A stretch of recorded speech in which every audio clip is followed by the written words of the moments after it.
একটু করে জায়গা মতো না গেলে জায়গার লোকে আপনাকে দিয়ে নিতে পারে না ওটা আসলে কি বলবো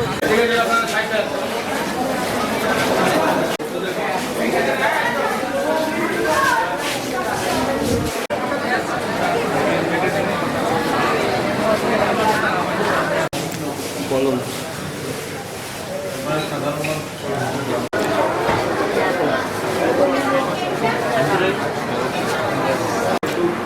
ভিতরে আমরা এগুলো দেখি আমাদের তো সেখানে অ্যাকশন নেওয়া হয়েছে আপনাদের এখানকার কোনো ধরনের তথ্য আছে কিনা বা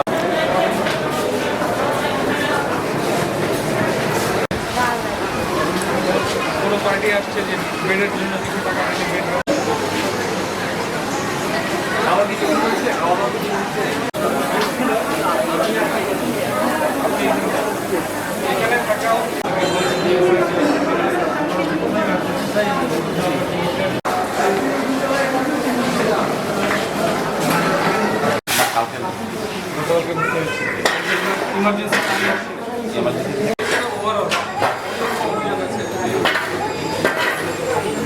আমাদের কাছে তো কিছু কিছু অভিযোগ আছে যে সময় মতো আপনারা বেশি ভাড়া আদায় করেন।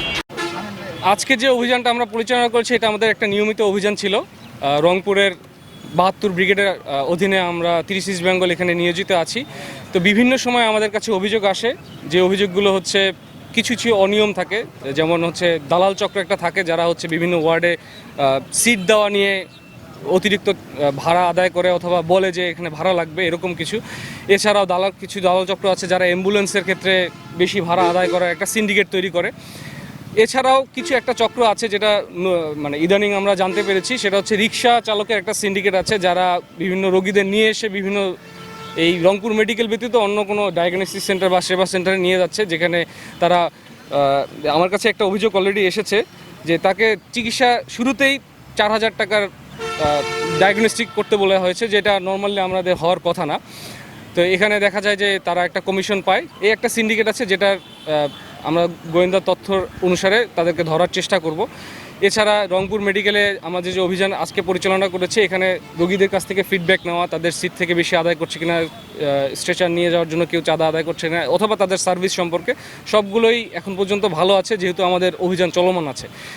আমরা সবাইকেই, সকল রোগীদেরও বলি বা এলাকার লোকজনকেও আপনাদের মিডিয়ার মাধ্যমে পৌঁছে দিতে চাই যে কোনো ধরনের অভিযোগ আমাদের এখানে চলমান টহল থাকে অথবা আমাদের ক্যাম্প আছে, আমাদের কাছে অভিযোগগুলো পৌঁছাতে পারলে আমরা তাদের এই অনিয়মগুলো দূর করার জন্য সর্বাত্মক চেষ্টা করে যেতে পারবো।